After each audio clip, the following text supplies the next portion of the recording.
Now, sit back and relax as Baldermort gazes into his crystal balls and pulls back the four skins of time, place, space, and potential, and fondles the folds of the future of your faction. It's time for Baldermort's Prognostications.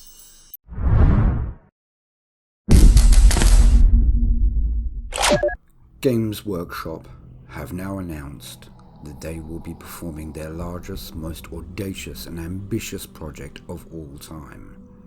They are intending to move the entire plotline of the campaign setting, and do remember it is a campaign setting, of Warhammer 40,000 forward, further than it has ever gone before, and faster. And it is at this point I'd like to just have a look, just gaze into my crystal balls, and see exactly what I think would not be necessarily what they're going to do, but what they could do to get the most dramatic and the most amazing storyline. I am looking at the top 3 predictions for each race of which units, characters and storylines they could put together and they could move forward. I may break them down further, but for the moment I'm going back all of the way to the beginning, because sometimes to understand the end, and make no mistake, we are at the end phase of Warhammer. That does not mean an ending like the end times from fantasy, but it is definitely the period that the Eldar will call the Rana Dendra, the end times, the Great War, to end all wars. And so, to go back to the beginning is how we understand the end. There can be no doubt in anyone's mind that the oldest and most dangerous race that is presently active is, in fact, the Necrons. In third place, we see the return, I would like, of a very simple unit, a very simple story. The Necrons have been asleep for a very, very long time, and over the last 3 editions of Warhammer 40K, they have been awakening. They have now arisen fully. They are now in a position where they can strike out, where they can actually attack instead of just defending. They have fully pulled themselves from the chrysalis of their 45 million years sleep or more, and they are ready. The Psychic Awakening's first phase will start, of course, in the area closest to the Sautek dynasty.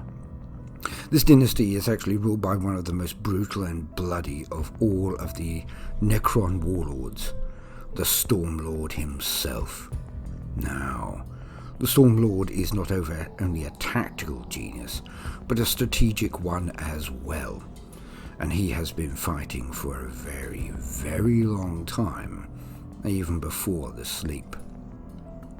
His empire is the one which has gained most strength and most power. Thus, it is he who would immediately go back to the most basic of concepts of the military in any confrontation, and that is using local resources. In previous editions, which ended in the 5th edition, I believe, there was a unit called the Pariah. Now, a Pariah was a human null, a void, an anti-psychic, if you will, who was then changed into a Necron, but retained its null ability. By doing so, they do act as a negative force towards any psychic energy, any psychic power. The warp is just anathema to them, and they to it. so they have no soul, is stated. But whatever the metaphysical reason, warp powers and psychic abilities cannot be activated near them and have no effect on them. Now, if the psychic awakening is going to increase the power of psychics or make them proliferize across the entire galaxy, then it is, of course, well within the powers of the Necrons to find nulls and then after that change them into Necrons, as they've done in previous editions of this game. Now, they were removed, but again, that was in 5th edition. Their return would not be anything amazing, but it would be perfectly and absolutely appropriate. The ability to negate psychic powers is obviously something the Necrons must do if the psychic awakening is to be so huge, because realistically they can never have psychic powers because they are the soulless. Their souls were stripped from their bodies and from their very existence when they changed from being Necron tier into Necrons, the cosmic jape of the trickster Catan. But of course, see further lore videos for that, which I'll get to in time. But at this present moment, I believe that in number 3, probably the most likely, but certainly not the most exciting, will be the reintroduction of the Pariah unit, the Pariah gene being used by the Necrons as a defense against psychics. And that's number 3. In 2. Now, going back to the Stormlord Imhotep himself, who is leader of the Sautek dynasty, which have over 80 tomb worlds under their control.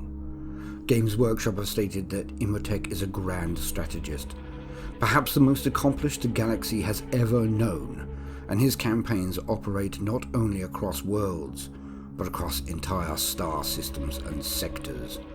So impeccable are the logical patterns behind the Stormlord's strategies that the only way a foe can truly gain meaningful advantage is to abandon all logic themselves. Now, what's interesting here is Imhotep is behind it all, or at least in this sector, the first sector of the psychic awakening. And his power is now increasing. He is now going on the assault, he is going on the attack. And he, as stated by their own blog, is a magnificent general and strategist. So, going back to local resources, one must look at something very, very simple, which has come up quite a lot recently. The Cadian Gates, and of course the pillars that were there, the fact that the Necrons had actually created them, at least in that area. They created an area all around the entire Eldari home worlds. The fact that they can charge it either positively or negatively. Obviously the Eldari with their trinkets of Vol, their Blackstone fortresses, have worked out how to use that material to expand and to augment the power of the warp and their own psychic abilities. But by the same token, the Necrons have known how to negatively charge it, how to make it destroy and diminish psychic powers and the warp everywhere around it in a large proximity.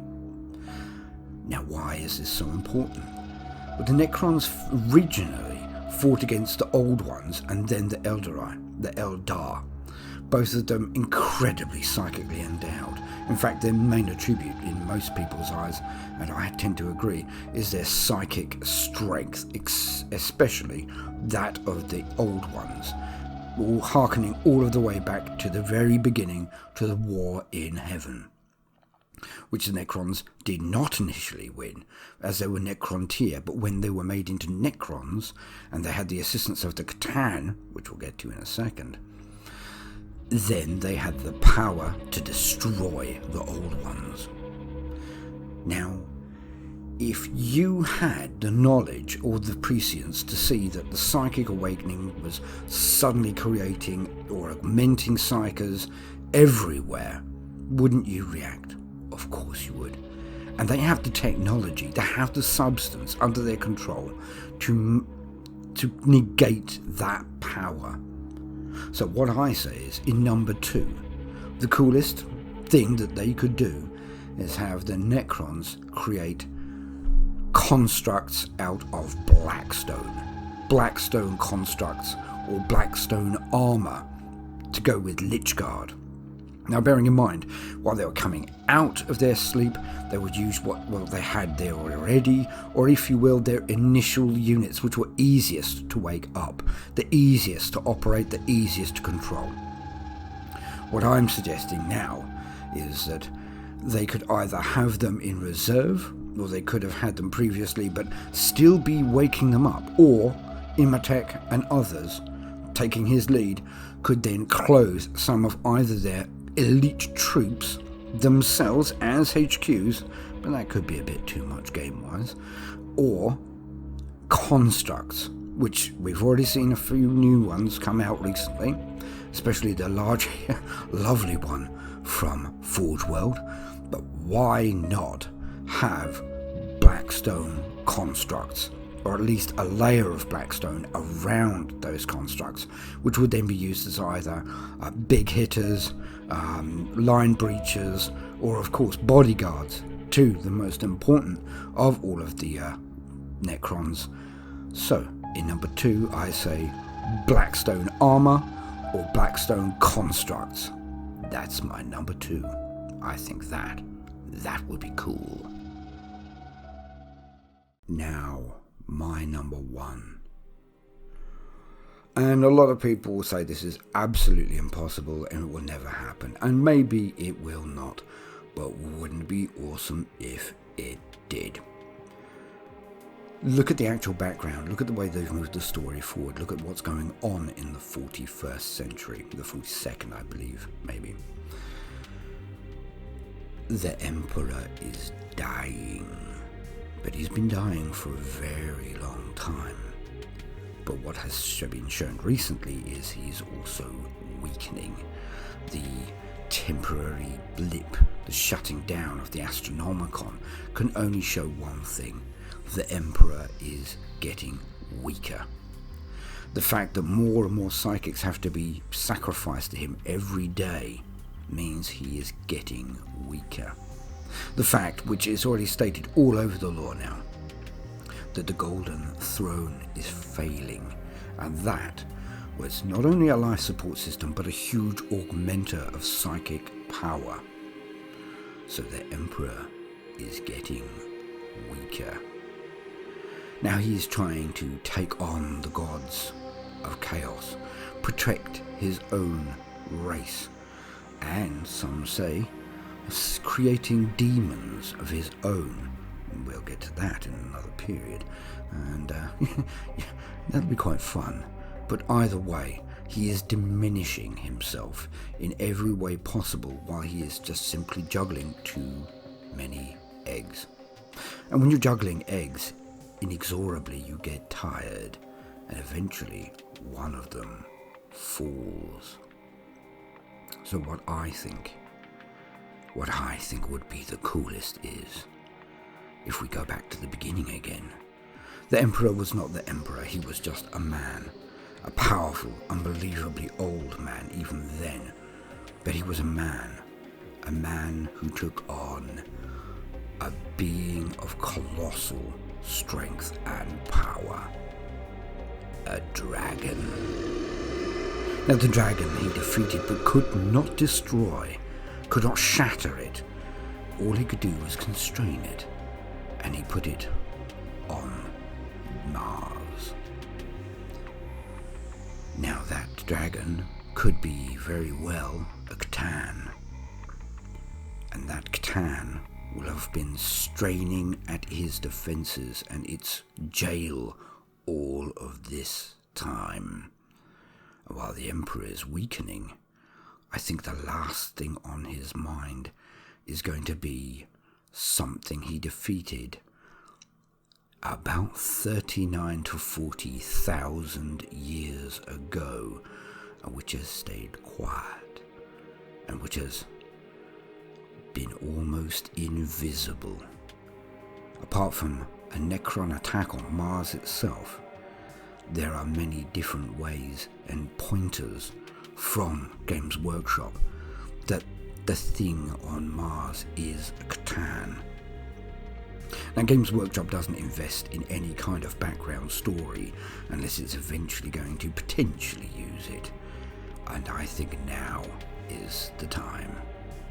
My top pick for the most dramatic, most exciting, and most glorious thing from Games Workshop for the Necrons would be the release of the Dragon of Mars, and then its rampage across the stars. And wow, what a figure that would make. And in an era of super heavies, of knights, of titans, and of course of Primarchs, why wouldn't you have the Dragon Shard of the Catan able to be played, at least able to be used in the story? That's my number one. So, are Baldermort small crystal balls milky, or are they clear? Only the future will tell. But what do you think? Comment now, or forever hold your peace.